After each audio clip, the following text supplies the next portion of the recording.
Ladies and gentlemen, welcome to the Animal-Based Dad podcast. This is the show where between my guest interviews with subject matter experts and topic-specific deep dives, the aim is to arm you with actionable insights and information on how to prioritize your metabolic health and improve your overall health and well-being. Ladies and gentlemen, welcome to the Animal-Based Dad podcast. I'm your host, Ricky Duplessis. My guest today is a man I've been connected with on social media for many years and have learned a great deal from in following his content. He's someone who I think has a tremendous amount of value to add to people in the metabolic health space, and that's why I've asked him to be on the podcast today with me. Mr. Andre Obradovic, welcome to the podcast, sir. Hey, Ricky, how are you? And hi to all the people out there around the world watching. Yeah, thank you, mate. I'm brilliant. It's a beautiful Monday morning here in the UK. The sun is shining. We don't see that bright yellow thing up in the sky very often at this time of year, so it's been a good start to the week. Andre, for the viewers, I wonder if you might just give us a bit of a background to yourself. Who are you, where you come from, what do you do within the health and wellness space? Sure. Okay. So I'm 60 in June, so I'm an old man, unlike yourself. You're pretty young. No, I don't look it. That's all right. So I'll give you a quick background. So I joined the Army when I was 17. I did nearly 20 years as a soldier, then an officer in Australia. Got out of the Army, and then I worked in the corporate space in sales for about 25 years. Well, actually, probably about 14 years, sorry. And then I got sick of that. That's a long story, but basically worked in a company for a long time, and then another company, and the second company was terrible, so I left. And I basically had 6 months off and realised that I didn't actually want to go and work for another company again. Mm-hmm. So I decided to, at that stage, I thought, well, I've got a lot of leadership experience in the military and then in the corporate world. I went and did my International Coaching Federation certifications. Mm-hmm. And I did the ACC, which is the first one, and then the PCC, which is the second level coaching certification. So I did all of those thinking that I'd go back and coach leadership in corporate environments. Okay. And I did a little bit of that, but I didn't really want to wear a suit every day, and I didn't want to drive to the city because in those days there was no work from home. Well, in the company I worked for, the first company, the great American company, Cisco, you could work at home, but a lot of the big corporates still worked in the office, and I didn't want to drive into the city every day to do coaching. At the same time, I was overweight, so I was 48. This is when I was around 48. I was 80 kilos. So I'd done all my professional coaching certifications, and one day I looked in the mirror and I looked at myself and I'm like, what the fuck's happened here? You know, I was 65 kilos when I left the Army 14 years before. And now I'm nearly 80. So I turned into a fat sack of shit, as my bodybuilding coach says. Yeah. So I went and saw a nutritionist. I went and saw an exercise physiologist, and they basically said, you need to exercise more and eat less fat. So I thought, yeah, that makes sense. So I started running, and I started running 70 Ks a week, and I did that for a year or two, and did a marathon as a fatty. 3 hours 46 was my first one, or 3:46 I think was my first one when I was 48 or 49. And not bad going though. Yeah, not bad. And then I realised that wasn't working that well, so I actually formally started work with a nutritionist. And I was paying her, I realised after about 6 months, I was paying her $200 an hour to keep me fat. So, yeah. You know, it was calorie counting, low fat, you know, lots of carbs, all this stuff. And I had I don't know what happened, but I just realised that what I was doing was totally wrong, because I was running 70 Ks a week. My carbs were killing me every day. I couldn't walk. They were that sore. I had plantar fasciitis. And I dropped weight. I was down to like 75, 72, but I was still fat. And I didn't have an upper body. I've got an upper body now, right, because I do bodybuilding, but it just wasn't working. So my coach, who was training me for marathons, said, oh, there's this guy called Stephen Finney coming out to speak at the Epworth Hospital for sports people and dietitians about this thing called low carb. And I'd already been following or started to sort of think about eating paleo style because there was a great guy in Australia, Pete Evans, a chef, who was talking about paleo. So I went to this seminar. And the light bulb went off and I'm like, I've been doing everything fucking wrong. So this was just before Christmas, about 14 years ago. I went home. I said to my wife, I'm not eating bread, rice, pasta anymore. I'm going to totally change how I'm eating. I'm going to eat more eggs, more meat, more vegetables. And this was just before Christmas. Mm-hmm. And being Serbian, Christmas is a big deal. Lots of potatoes, meat, bread, all that. And within 6 months, I got down to like 69 kilos really easily. And then I got down to 65. This episode is brought to you thanks to my work as a Zinzino independent partner. To find out more about Zinzino's product offering within test-based personalized nutrition, or to find out about how to join as an independent partner yourself and build a revenue stream in helping others take the guesswork out of their personal health journeys, please stay tuned because I'll be sharing information later in this episode. And I thought, wow, this is great. And at the same time, I started doing I'd already sort of been doing this maffetone low heart rate aerobic training, but I really got into it. And then eventually I did the course with Phil Maffetone and I became a founding member. I'm one of his founding coaches. So I'm actually on his website as a founding coach. And I thought there's so many people that think like I did, which was like just stupid.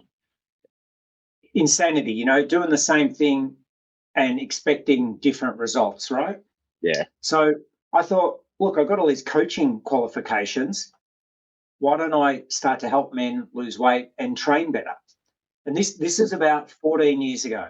So I then did the Primal Health Coach, the Mark Sisson Primal Health Coach. I did the Real Meal Revolution coaching program. I got associated with Professor Tim Noakes. I became an ambassador for his foundation. Yep. And if you don't know who Tim Noakes is, to the listeners, you should look him up. Yes, and 100%. Totally transformed everything. And I ended up starting my coaching business specifically for men that wanted to lose weight. And I've now been doing that for 14 years. Along the way, I got into the World Championships half Ironmans. I've done 30 marathons, probably 25 half Ironmans. I was in the top 5% in the world for my age group.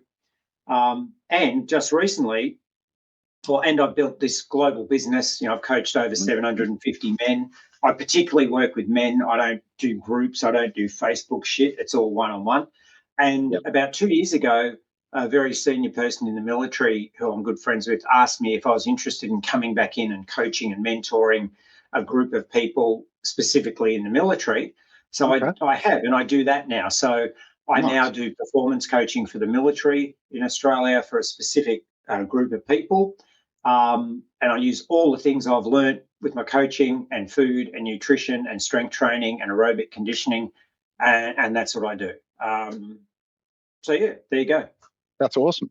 And I think the most impressive part about all of that is the journey sort of started at 48. Like most people seem to have it in their heads that like when you're hitting sort of 48, 50, you're over the hill. It's all downhill from there. It's one of the things I admire most about you is you flip that whole script on its head.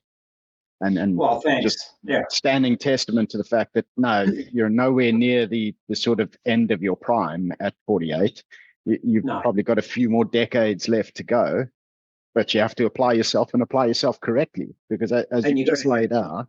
Yeah, and you've got to have a system and a process and discipline. So to finish off some of the statistics, right, I've had about 15% body fat for probably 10 years. Mm-hmm.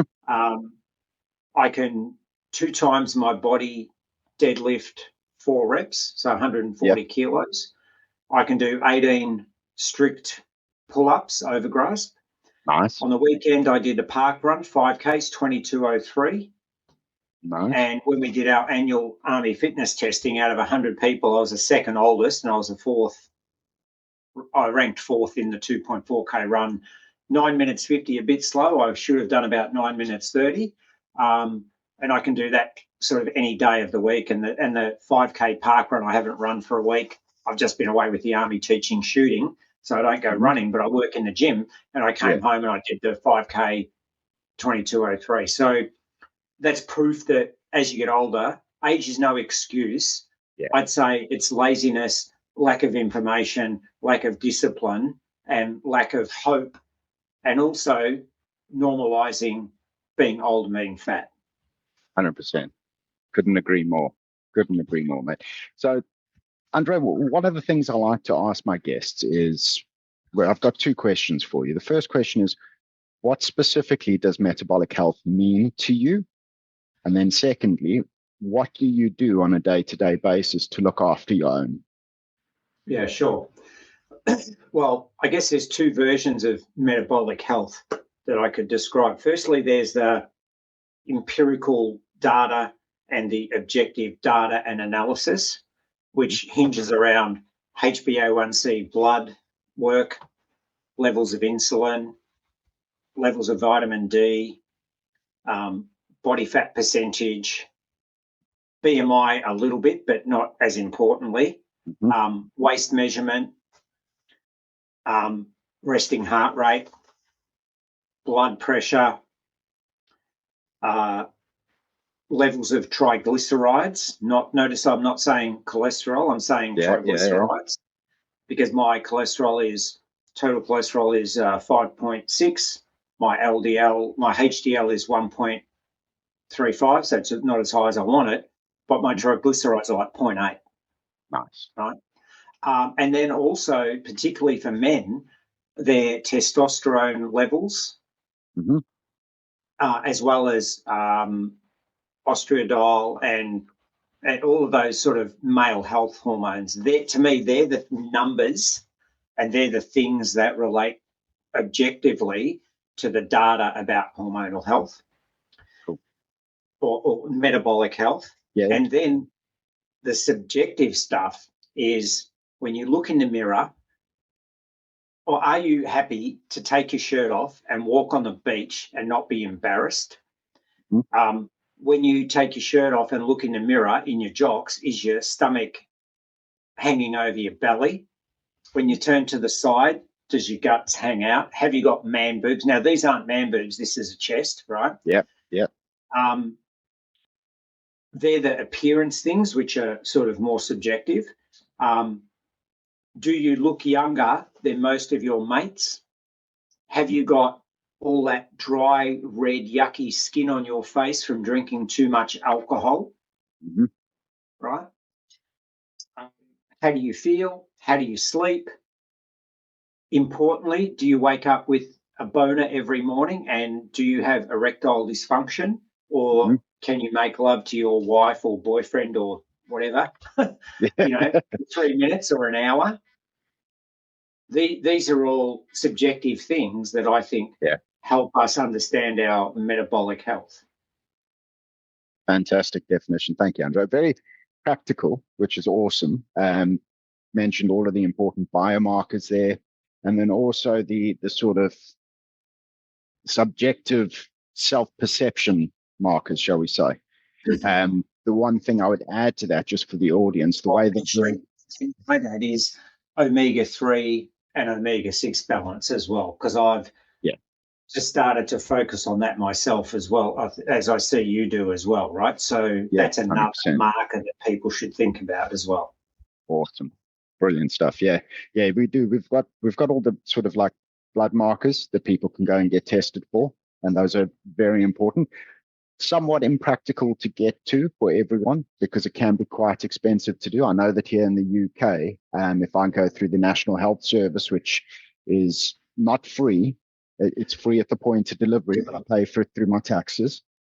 They won't be interested in testing me at all. And I've been turned away several times. I've been told, you don't follow the dietary guidelines, go away, we're not wasting money on you. So have some of my clients in the UK as well. Yeah. So that's quite difficult. I mean, you have to pay privately if you want to have those things tested, and you pay through the nose. You basically need to sell a kidney and rob a bank to afford the data. So that can be quite difficult to get to.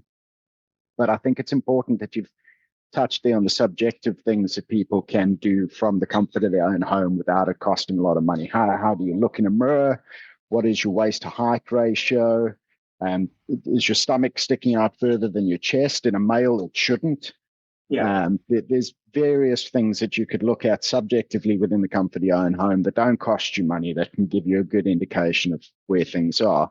And then the thing that I would add to that is the more theoretical sides that people start to develop an understanding of what metabolic health is. And it's your health essentially at the level of the individual cell, the way the cell processes and does its job. That's your metabolic health in a capsule. And if you think about that, it's all about a system. So if your individual cell is healthy, the organ of which that cell is part of would be healthy. The system that organ participates within would be healthy, and the whole of you will be healthy. So it's really about distilling your health down to the finest detail. So that's why I like to focus on metabolic health. And Andre, what have you done today? Because it's evening your time. What have you done today to look after your own? Yeah, great question. And the important thing I think about is today started last night. Mm-hmm. So today started last night at about 8:30 when I took my nighttime sleep supplements. Mm-hmm. And I sat down for 45 minutes and watched TV. And that's the only time I sat down all day, apart from 10 minutes to eat my first meal and 15 minutes to eat my second meal. So I sat down for just over an hour, and that's my daily routine. Cool. That's very out of that's at odds with the gym. Yeah, I have a stand-up desk. Sure. I stand all day, right? So my night started. I was in bed at 9:20 with a small nightlight, reading a book. I read till I got tired, and then I went to sleep. And I slept till last night. I got up once to have a quick pee. I went back to bed, went straight back to sleep, slept through till 5. So in bed at 9:30, slept through till 5. I woke, lay in bed for about an hour, sort of nodding off, trying to go back to sleep. And at 6 o'clock, I'm like, nah. So I grabbed my book. I read for 20 minutes. Mm-hmm. And then I got up and I put my gym gear on because my gym gear was already in the bedroom with me. Grabbed my gym bag and I walked 10 minutes down the street to the gym, did my upper body workout, walked back home. I was home by about 8:15. And then I had a call with a client from 8:30 to 9, had another client from 9 till 9:30. Then I had my first meal because today I was doing 2 workout sessions and I've dropped a bit of weight. So I was happy to eat at about 10 o'clock. I had 3 eggs, some nitrate-free bacon, avocado, some goat cheese, some olive oil, and 1 slice of organic rye bread. Now, importantly for the viewers, when I was trying to lose weight, I would never eat bread. Mm-hmm. But as I say, today I did 2 workout sessions, and it's not just shitty bread from the supermarket. This is organic rye bread, right? So I had 1 piece, avocado, bacon, 3 eggs, some goat cheese, cup of tea, no caffeine. I know I don't have caffeine, so I had rooibos tea from South Africa.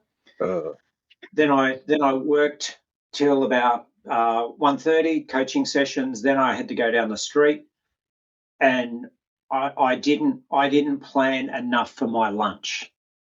Okay. I didn't plan the time to make lunch, which I coach my clients on. So while I was down the street, I bought a quarter of a roast chicken, came home, ate that. Then I worked all afternoon. 4:30, I finished coaching. I went out into the sun and did a 38-minute easy, comfortable run, no top on, get the sun for 38, 40 minutes.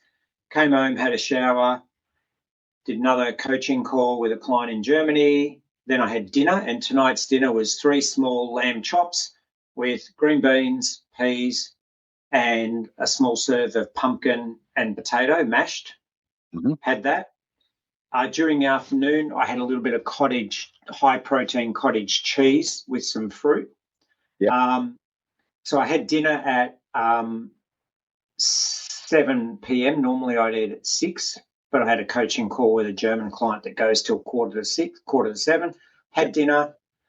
That was my last drink for the night. That was magnesium powder and sodium. Cool. And now I'm with you. And then once again, at about 9:30, I'll have my supplements when I finish with you, and I'll be in bed at 9:30, 9:20. Awesome. And is your routine more or less similar throughout the week? My sleep, waking and sleep time is consistent, apart from Tuesday night when I do army stuff where I don't get home till 11:30. If I go away with the army, I have to get up at 5 so I can get my gym workout in. And then if we're shooting, we're at the range at 8, so I have to eat and then go to the range. And then last week we were shooting from 8 a.m. or teaching shooting from 8 a.m. till midnight a couple of days. So when I'm away with the army, it goes out of the window and I get maybe 5 hours sleep. Yeah. But that's the job. But when I'm at home, my sleep routine's consistent. It's gym in the morning, 4 mornings a week for strength training, 2 afternoons a week I do run, and 2 mornings a week I ride. So Wednesday I ride because Wednesday's a rest day, and Sunday I ride. That's a rest day. And Saturday, once every 2 weeks, I'll do a park run. Cool. Very nice. So you've mentioned something there that I want to touch on. And again, it's you flipping the script on its head. You do your strength training sort of first thing in the morning. Now, a common theme that I see amongst middle-aged men is, oh no, I'm sore, I'm stiff in the morning, I need a few hours to sort of loosen up before I can do anything. You obviously don't experience much of that. No, nothing. What would you put that down to? Probably rarely eat gluten, no vegetable oil, no alcohol. Like I've had 1 beer in 12 months. So less inflammation, and plus solid exercise for, 30 years, 40 years. Like, I joined the army at 17. I did all the SAS training when I was 24, parachutist. So you're sort of used to being very fit and exercising a lot. Maybe too much exercise, but probably I think a lot of it revolves around getting good sleep, no alcohol, standing all day. We underestimate the power of standing all day and the way it helps our glutes. People say, I've got a sore back. I'm like, you don't have to strengthen your back. You have to strengthen your glutes. Yeah. That's what I believe anyway. I might be wrong, but your glutes are the thing that help you lift and make you stable. So they're the sort of things I think. Sleep, no alcohol, limited inflammation, gluten, not much dairy, no vegetable oils, and a solid base of exercise. Like, I never stretch. Stretch. Even after working out, I never stretch. I never stretch after a run. So you're talking passive stretching now, yeah? Yeah, I do activations. So I do dynamic activations before I run. I have a whole process that I go through. But when I finish a run, I just walk. I don't do any stretching ever. Yeah, brilliant. Yeah, and I think that you've touched on another great thing there. And then this is obviously why I've got you on the podcast. It's just a wealth of information. So something that I've come to appreciate more as I'm knocking on the door of 40 is the need for activation before undertaking any sort of physical exercise.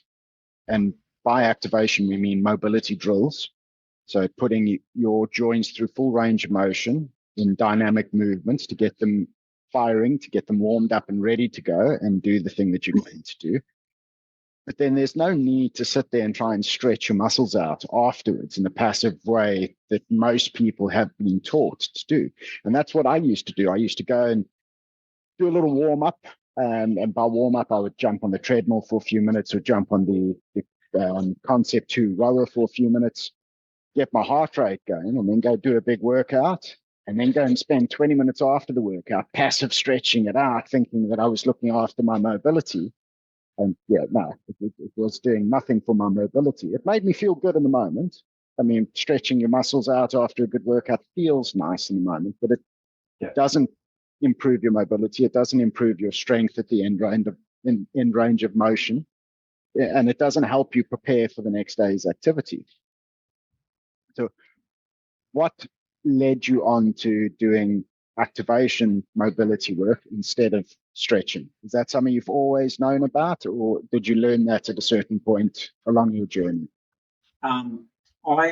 When I got serious into triathlon, I signed up. I've always had a coach, right? Mm-hmm. So I signed up to a young guy who was a coach from the US, and he taught me about doing running drills and strides. And at the same time, my strength training coach, because when I did my physical training instructor's course, trying to remember my PT course, I don't think they taught us about activations for, if we had to do squats or deadlifts. I don't think they taught us about doing glute work to activate or crab walks or bridging or anything. I learned most of that from my triathlon coach. And then when I did my triathlon coaching certifications, we learned more about it there. So, I don't do activations if I'm just going out for an easy. So the run this afternoon, I did 6Ks in 30-something minutes. That was just a maffetone run. Yeah. But if I, like for an example, when I did the park run, I warmed up for 20 minutes because I was going to be running at 4:20, 4:30 pace. And some of that run, actually 4:15 was my average pace, I think. And some of it I was running at 4-minute pace. So I took 20 minutes to warm up, 15-minute build, easy run, and then about 5 to 10 minutes of doing running drills and strides where you're really activating the glutes and the hammies and telling them to get ready to run, because then when the gun goes off, I can run at 4-minute pace. Yeah. You can't just, if you try and run at 4-minute pace, it's like trying to drive a Maserati without warming the engine up. And that's an analogy I like to use with people is you have to prepare the motor and you have to warm the tires up, and you will always run faster if you do the most appropriate activations. And it's the same in the gym. Like it takes me 20 minutes to warm up before I do a 4-rep, 140 kilo deadlift. I'm lifting with just the bar, and then I put 10 on each side, then another 10 and another 10 and another 10 and then a 20. So I build from like the bar all the way up, and I start at 10 reps, then I go 5 reps, and I go 4 reps, and I go 3 reps, and I go 2 reps, and I go 1, 1, 1, 1, 1. Firstly, to build the confidence, and secondly, to get the body ready so that I don't injure myself. And it's the same with running. Yeah, that's brilliant. I wouldn't have been able to articulate it at the time, but I did mixed martial arts in my early 20s. And we used to do the same. And I did it competitively as well back in South Africa. And it used to baffle me why the coach would basically tire you out before the actual fight.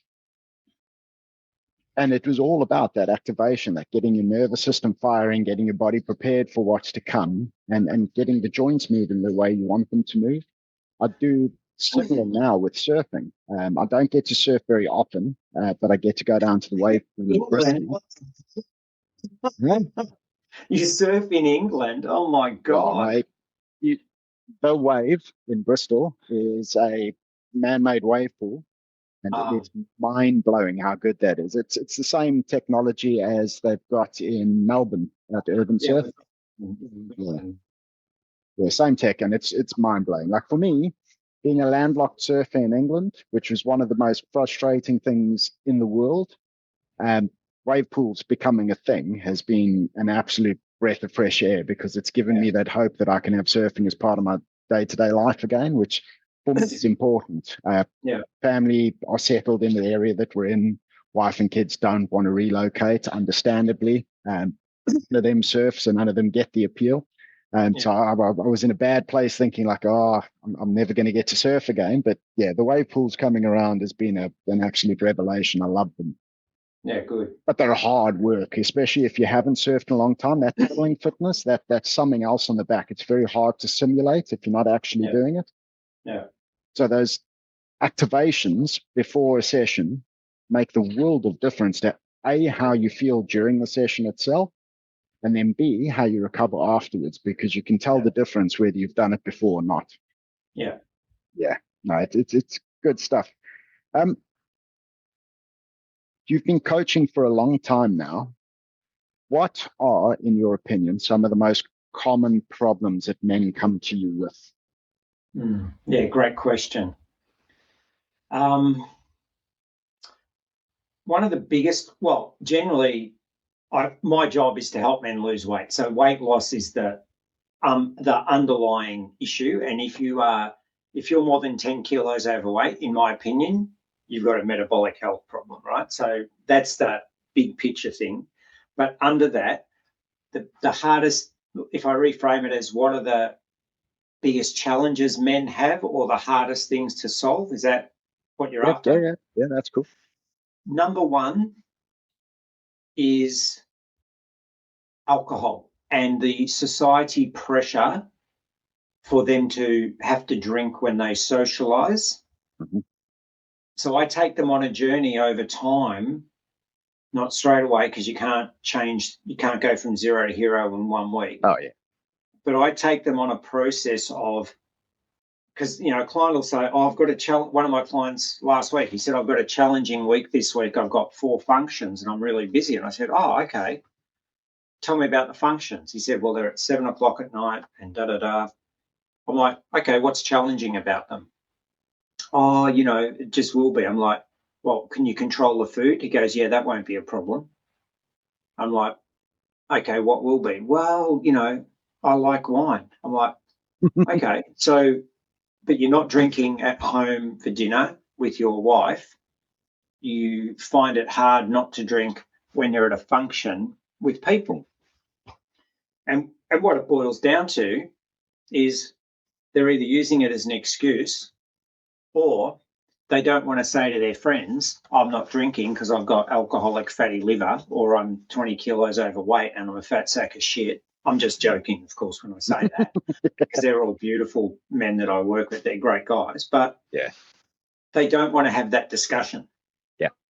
Because alcohol has been such a part of their life and it all comes from their childhood. Every single person that I work with that struggles with alcohol, every single time it comes, because I say, let me guess, when you were a kid, your mum and dad used to drink wine 3 or 4 nights a week at dinner, or you'd come home from school and your mum would be making dinner and she'd be drinking wine. Your dad would walk in, she'd pour him a drink, or every time you had people over, the first thing people do would be offering alcohol. And every single person, it's one of those things. So then I have to teach them about how they have this belief that you have to have alcohol when you socialize or entertain people. So that's the biggest thing.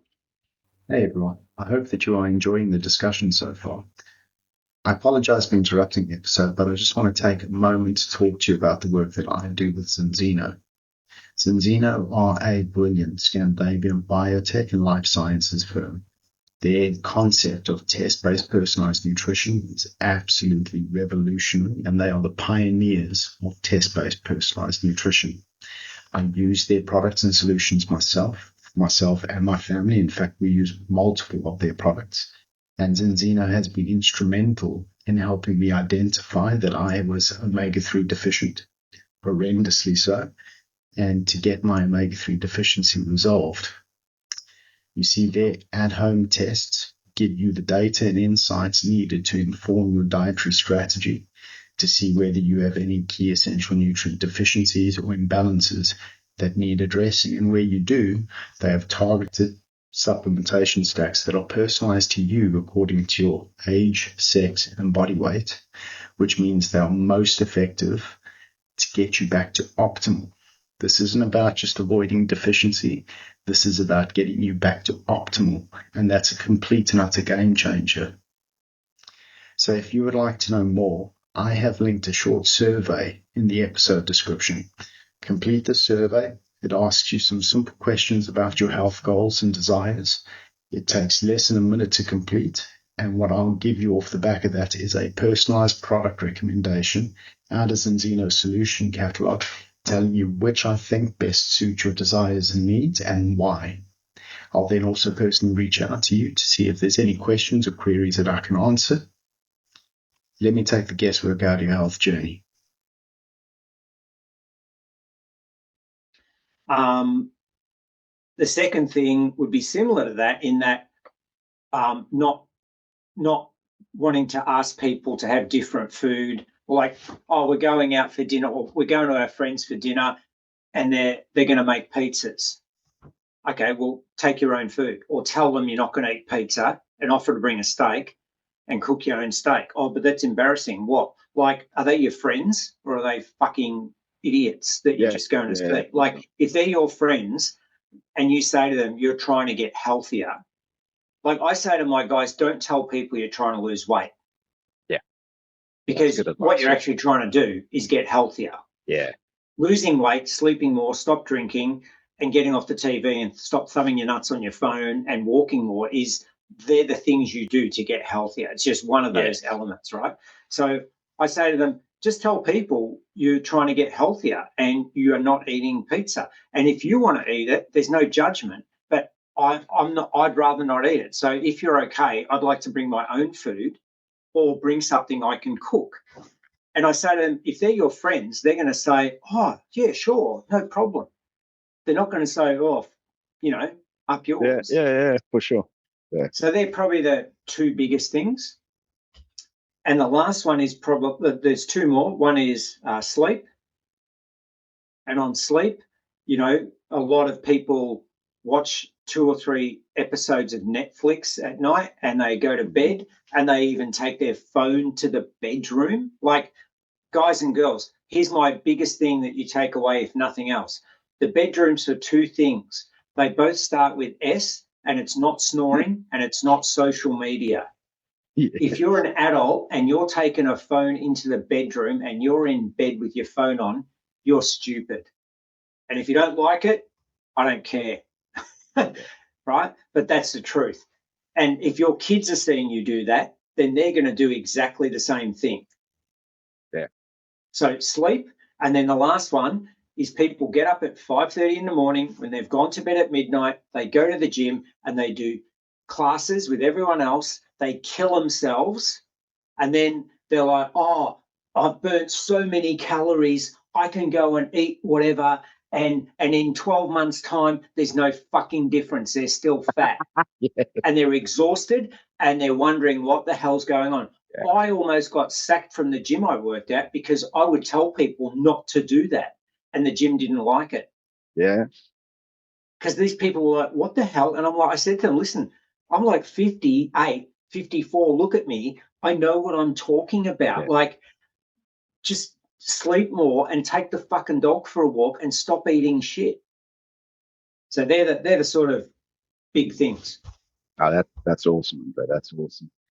You've touched on a good few things there, and I think by far the most important and something that I like to repeat a lot on social media, because I understand that weight loss is a key motivator. It's the key motivational factor as to why people come and look for help and why people want to get into the gym and why people want to clean up their diet. But you absolutely nail on the head in that the weight loss is a byproduct of getting healthy.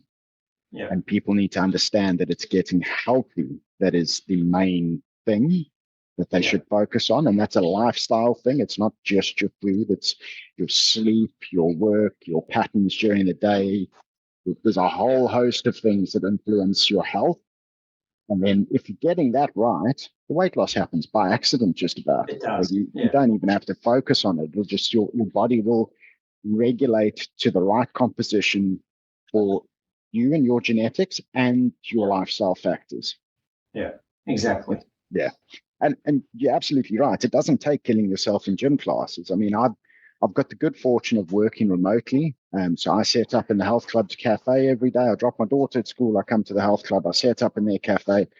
I work from there for the day, do a workout over lunch, come back, finish the day off, pick my kid up, go home, finish off the day from there. So I'm in a space where you're surrounded by health conscious people pretty much all the time. And you see the same faces who, like, there's, forget the name of it now, My Zone, and the heart rate. Yeah, they have it at my gym, and it's totally ridiculous. And they've got it up on the screen, and they've got the top 20, and everyone's competing to like have the most calories burnt and the most points every month. But when you look at them, a large percentage of them are not in great shape, and they're not getting any better despite being tip of the leaderboard every month. I used to teach cycle class, right? And do you have Les Mills in England?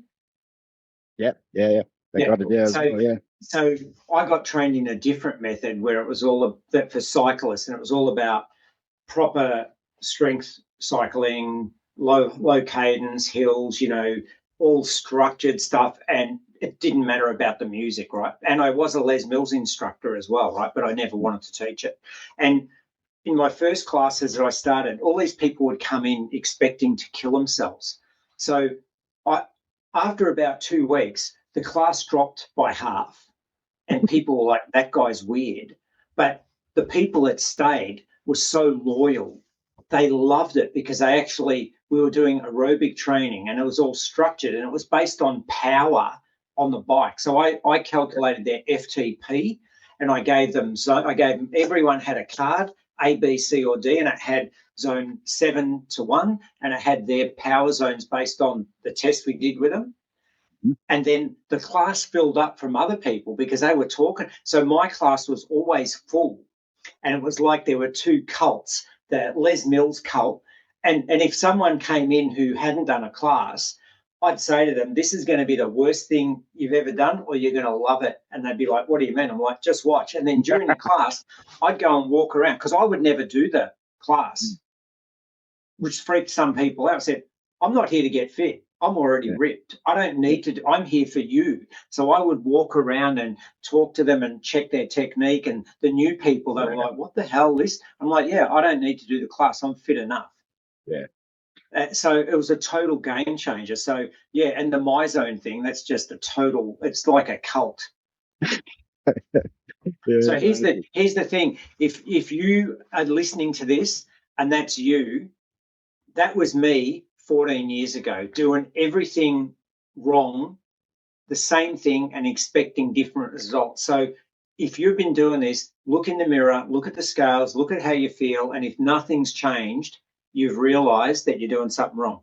So ping Ricky, talk to him, or if you want professional help, like you want to pay for help, come to me, whatever, but you're doing everything wrong, and if nothing's changing, you've got to change the way you think. Yeah, absolutely. Couldn't agree.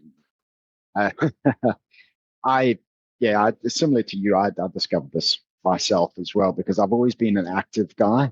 I've gone through very limited periods of my life where I've been inactive, and it's usually after a major operation. There's a period of inactivity.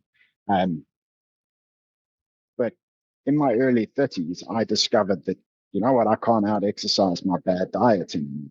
That was a big thing for me because I'm a dude who loves food. Like I've thoroughly enjoyed food. Don't think you'll appreciate it, but if there's any South Africans in the audience, particularly South Africans of a similar age to me or to yourself, there was an ad for Eno. Eno was an antacid product that we used to get. And the ad was this guy I'm going to paraphrase, but let's call him Peter. And the ad was something like, this is my friend Peter having a good time. And dude sitting having a good meal with friends and stuff around him.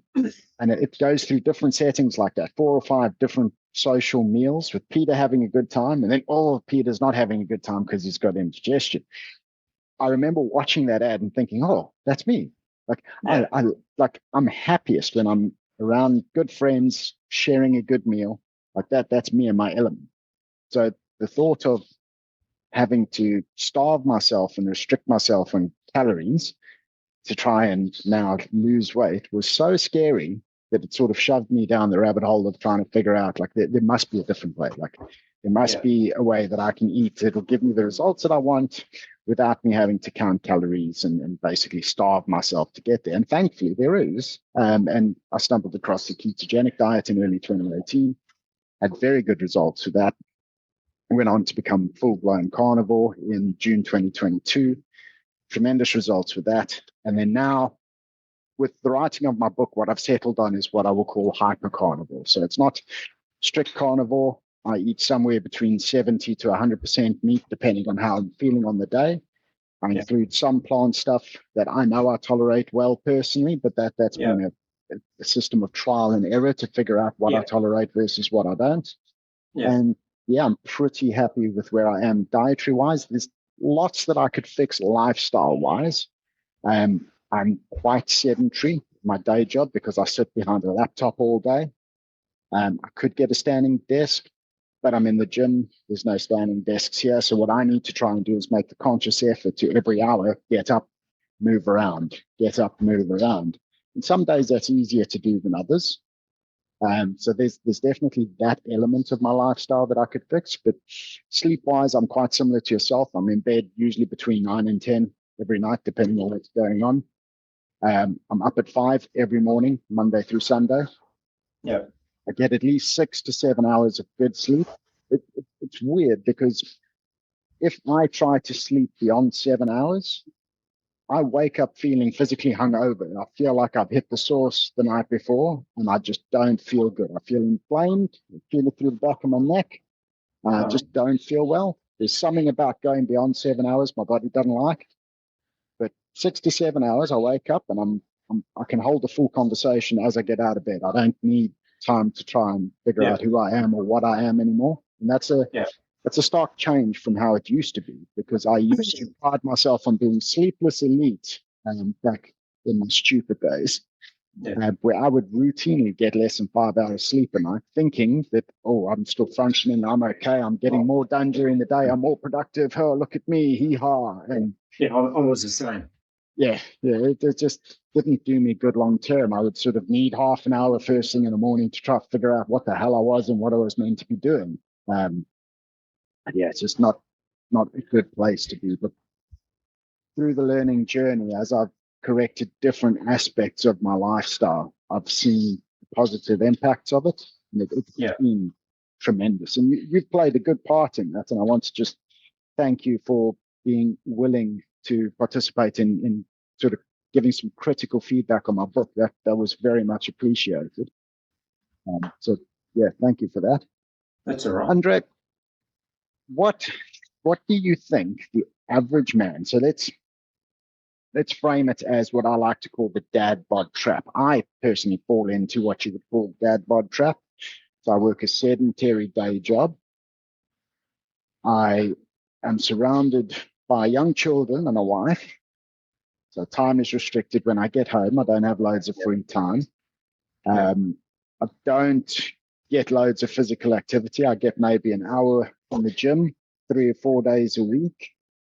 The rest of the time is basically work and dad work. So I fall into that typical dad bod trap. What would your advice be to people in that situation? What are the sort of low-hanging fruit, the easy wins that they could go after to see some improvement? Easy. Get off the piss. Mm-hmm. You're not going to lose weight if you drink alcohol, so stop drinking, and you can totally control that whether you've got 10 kids or 5 kids. Don't eat bread, pasta, rice, potatoes, and once again, you can totally control that, right? Meat and green vegetables. So alcohol and diet are the first two, and there's no excuse why you can't control those, whether you're retired. It's about discipline and planning. Yeah. And the way you do that is you actually sit with your missus and you have a plan. What are we going to eat this week? And you make sure you have a shopping list and you have the food in the fridge and you have a plan with who is going to cook dinner. Okay, yeah. And don't have the bullshit excuse, oh, it's Friday night, let's get takeaway. It's been a long week and let's have takeaway and have alcohol, because that's going to blow your whole week. Yeah. So they're the two most important, I think. The next one would be, oh, I'm busy all day, I don't get any me time, so I'm going to sit and chill in front of the stupid idiot box and watch TV for 2 hours. Well, clean up and take your missus to bed and either do something in bed or read a book and go to bed earlier. That's number 3. Number 4 would be, if you go to bed earlier, you can get up earlier and actually just go for a walk. So instead of wasting, because everything starts the night before. Yeah. So instead of watching TV till 11 o'clock because you've had no me time, Like, that's totally stupid. Go to bed at 9 or 9:30 and get up a bit earlier and go for a walk while the kids are still asleep. Yeah. Or go for a run or work out. Cool. I like that. I think it's important to hear from you as well, because people hear it from me that I'm an alcoholic. And so when I tell people I've stopped drinking completely, it's literally because I have a problem with it. When I have a drink, I feel physically compelled to have all the drink, and it brings out not great things in me. So I've had to stop. It's poison. It's poison. Yeah, no, for sure. But I think it's important that people hear it from someone like yourself who is not a recovering alcoholic, but still sees the value. And you know what? Don't drink. Stop that. That's not adding anything positive. You are never gonna lose weight if you drink alcohol, because your body will take 2 or 3 days to burn the alcohol. Mm-hmm. And so you might do really well a week and then get on the piss on Friday or Saturday night, and that's going to hold you back till Wednesday the following week. Because I got like 20 clients at the moment. I look at their food every day, when they drink, what happens with their weight. I see the numbers. I know what's happening. Yeah. I can even ring them and say, you got on the piss last night, didn't you? Or you had wine during the week. And they, how do you know? I said, dude, you're paying me a lot of money. I know what's happening. Yeah. Put it in the system so I can see it, and then you can see the correlation between not losing weight or gaining weight and drinking 2 glasses of wine, because you're 20 kilos overweight, you're on blood pressure tablets, you're on metformin. This is not going to make things any better. Yeah. No, and I think that's really important to hear from someone like yourself, because the humans being what we are, the tendency is, if someone with a drinking problem tells you drinking adds nothing positive to your life, the immediate sort of response is people shut down and go, yeah, but I don't have a drinking problem, so I don't have to pay attention to that. That's not me. Yeah. So thank you for highlighting that. That is good. I didn't, and also everyone, I didn't know Ricky was a recovering alcoholic either. He didn't tell me to say that. It's just one of my pet hates that people think alcohol helps you relax. It doesn't. It's actually a depressant. Yeah, it's an interesting thing for me personally. The reason I liked alcohol, I'm very analytical in the way that I think, and I tend to overanalyze stuff. And so in a social setting, it can be a bit awkward, because I sit there and I start to overanalyze myself. How am I coming across? What are people thinking of me? Like, how did that sound? Did that sound? And this whole thing goes on in your head. And the thing that alcohol does is it dampens down your prefrontal cortex. It stops that top-down inhibition. Yeah.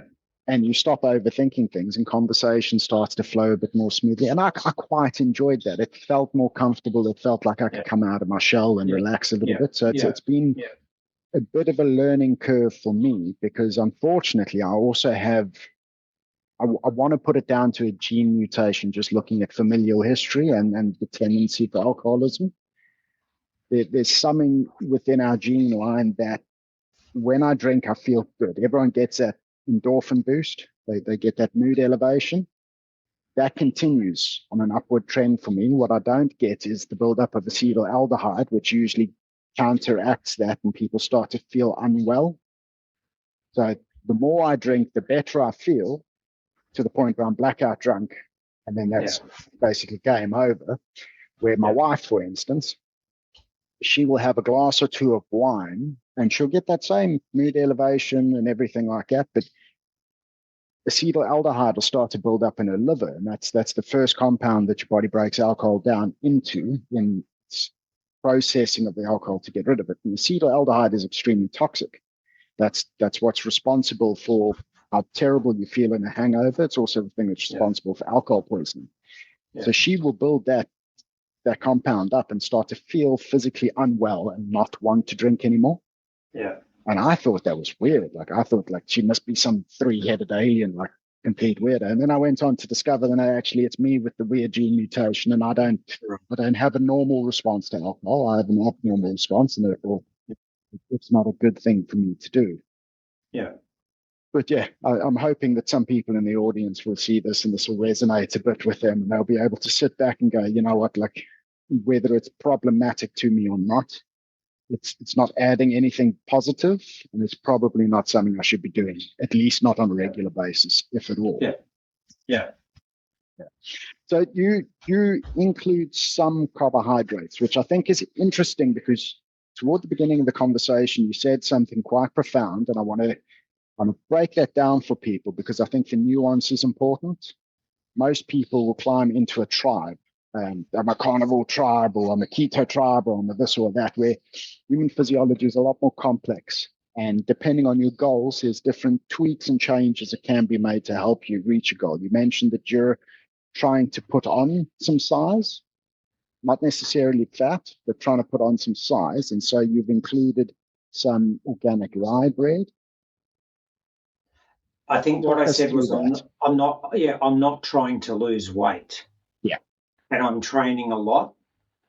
And I eat a high protein, low carb rye bread. Yep. Because I'm trying to get 200 grams of protein a day. And for a 68 kilo person, that's a lot. That is a lot, yeah. And I'm never hungry. So it's quite hard. So that's why I have the high protein cottage cheese, the high protein bread, an organic pea-based protein powder, because I'm not ever hungry, really. But, yeah, so I don't know, does that answer your question? More or less. I wanted to get into the mechanistic sort of insulin response and touch on that a little bit. Yeah, so my insulin, I had my blood test done the other day. It's interesting. I had to get them done for the army. And I did a 18-hour fast. And when I went to get the bloods, they're like, we shouldn't take your bloods now because it's 1 o'clock in the afternoon. I'm like, no, it's fine. It'll be right. But when I got them done, my insulin was like 1, and then the cholesterol ratio was all out. And I spoke to my doctor and she said, you should get them done like after a 12-hour fast. So I had them redone and my insulin was 5, which is still low as. Yeah. Right. So for me, I don't think, because I'm lean and I exercise appropriately and I've been eating like this for 14 years, I can be pretty flexible with what I eat. I just would never eat pasta ever anymore because I was addicted to it. That's why I was fat. But I'll have maybe rice once a week. I'll have potatoes probably 2 or 3 times a week. Sweet potato probably 2 or 3 times a week. And the nice high protein bread I'll probably have 3 or 4 times a week.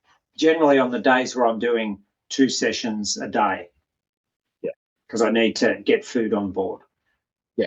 So that's if I felt like I was chunking up, I wouldn't eat the bread and I would drop the potatoes.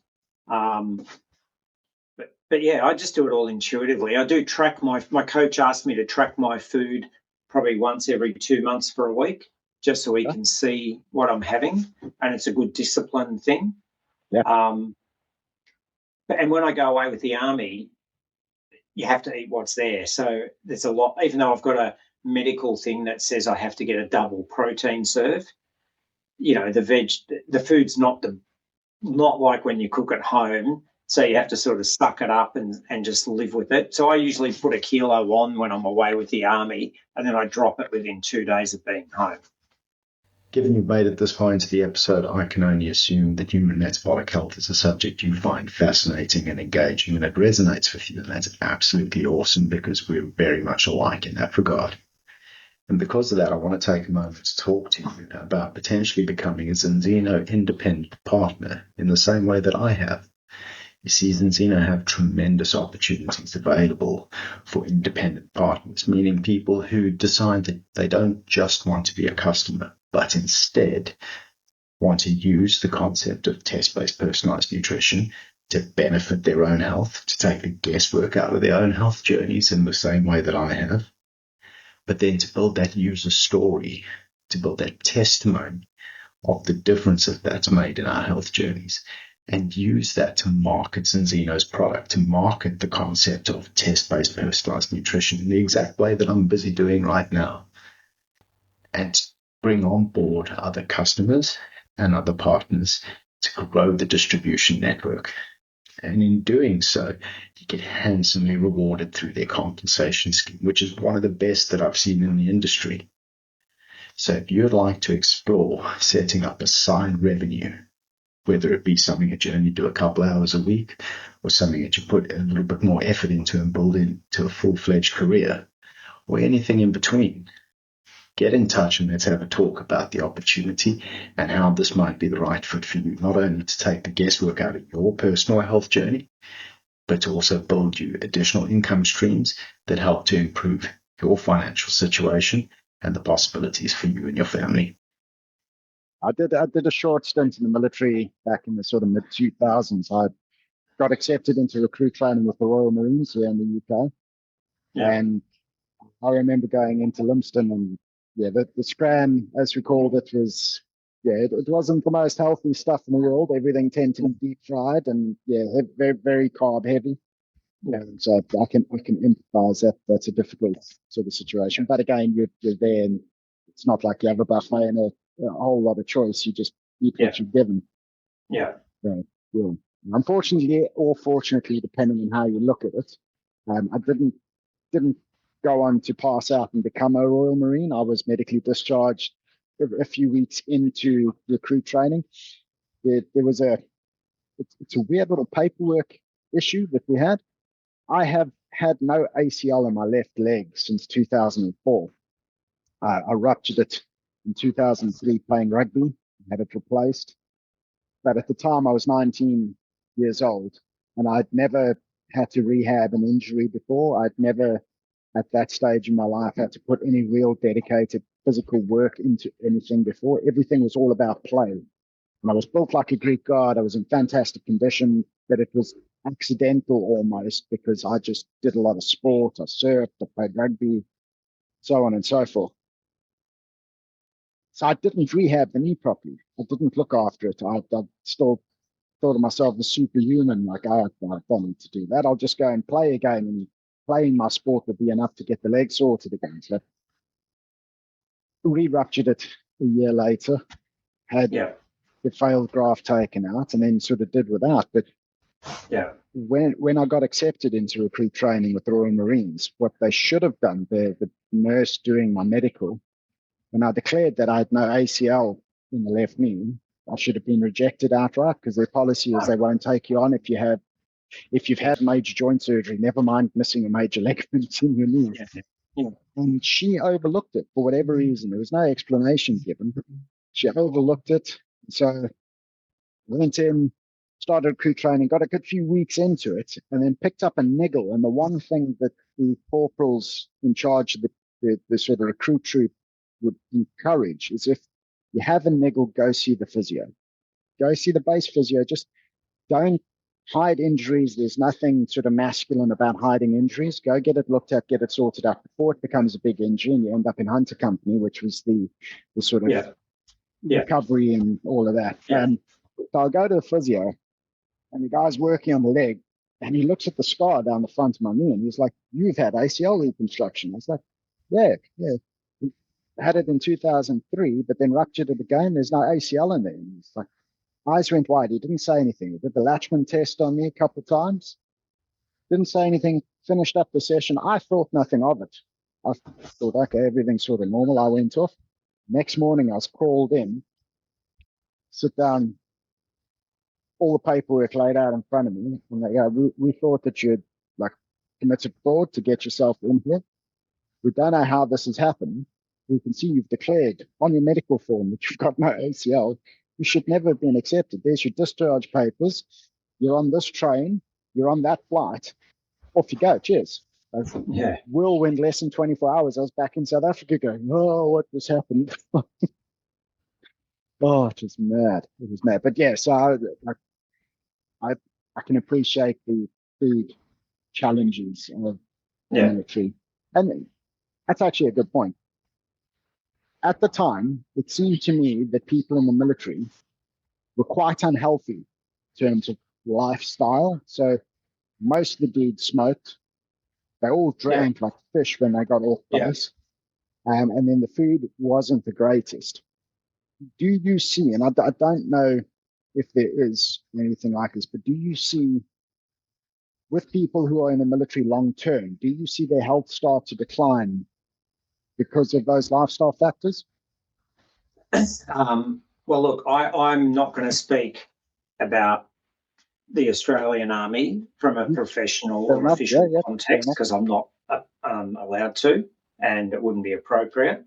However, there's lots of research that shows that about a quarter of most people in Western armies are obese or overweight. And as people get older, they become less fit generally. So as an example, as I said, I was the second oldest person in the physical fitness testing we did out of about 100, and I was fourth or fifth in the run. So that says what you're asking, right? Yeah, you can read between the lines. And my job is to help a specific group of. I'm helping performance coach young Army Reserve officers that are training to be officers, and my job is to help them perform physically, mentally, and emotionally better. And part of that is body composition, part of it is appropriate training, part of it is sleep, all of that, so they have a less injuries and higher chance of getting through the training. Good stuff. That's what I'm doing. It's a bit of a boutique thing that I'm doing. But yeah, I won't talk too much about it. No, that's awesome. Thank you. Yeah. One of the things I like to ask my guests before we wrap up is if there was one take home that you have for the audience, if one thing, that one little nugget of information that you really want to resonate with them, what would that be for you?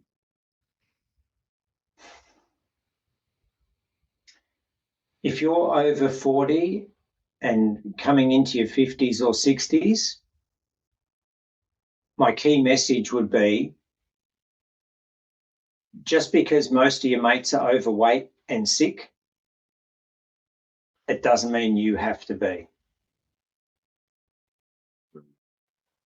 Yeah, just because something has the perception of being normal within the general population doesn't mean that it's acceptable for long-term health outcomes. And the reason I say that is, and I'll finish on this, when I was 48 and I was in the office working for Cisco, great American company, I was a little bit overweight. I was like 90% of the guys there at my age. Bit of a belly. I thought it was normal. There was a guy called Michael. He was really skinny, and I thought that he was sick. But he was a runner. He ran faster than me. He was slim. He didn't have an upper body, but I thought it was just normal. So that's my key message, and it's not. Brilliant stuff. Andre, thank you very much for your time. It's been an awesome discussion. Appreciate having you on, and I'm sure we'll have you on again sometime in the near future. Fantastic. Thanks for your time, Ricky, and to all the listeners. Hope you've enjoyed it. Hope I've challenged you to think about things, because, you know, if you're a man and you're married and you've got kids, you need to set the example, and your kids will do exactly what you do, and they will follow what you do. And your job is to protect your family, be there for your kids. And if you're 65 or 70 and you die because you were too lazy to think about, or you not lazy, whether it's lazy or you didn't want to do the work, that's a real problem. So make the change. It's all about how you think. Brilliant. I love it, Andre. Right. Thank you. Thanks, everyone. Ladies and gentlemen, thank you very much for watching the episode. I hope that you found the conversation meaningful and informative, and I hope that it has empowered you with some tools and insights that you can take to tweak and improve your own lifestyle approach in pursuit of optimal metabolic health outcomes. If you've enjoyed the episode, and if you're enjoying the podcast, I'd like you to do me the kindness of please subscribing to the channel, giving it a like, maybe even giving it a share. Help to raise awareness and get the podcast in front of as many viewers as possible, because it is my passion to try and help as many people as possible to understand more of the nuance around metabolic health and how to tweak their lifestyle in pursuit of optimal outcomes. Also, if you have any constructive feedback, things that you think I could improve on, any critiques, any criticisms, please do feed them back. I give you my solemn word that I will take them seriously, and I will, to the best of my ability, work to improve and to give you a more refined and more targeted product as a result of your feedback. So I will take it seriously, and I'll do what I can to improve the show. But again, thank you very much for watching. Keep thriving.